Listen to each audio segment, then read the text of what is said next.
বর্তমানে যে সরকার রয়েছে, তৃণমূলের তৈরি করা মমতা ব্যানার্জির সরকার, একটাই যে মাথা মমতা ব্যানার্জি, তিনি মাঝে মাঝেই তার উন্নয়নে ফানুস উড়ান, কিন্তু বাস্তবে কি উন্নয়ন হয়েছে? বাস্তবে ভাতামুখী সরকার।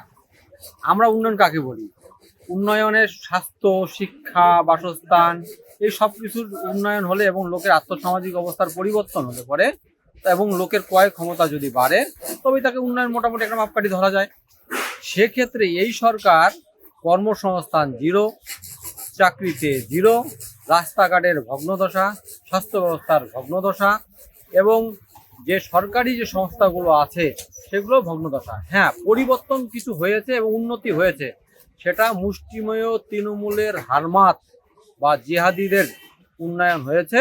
তারা লোকের টাকা লুট করে এই পরিমাণ নিজেদের আজকে আখের গুছিয়েছে।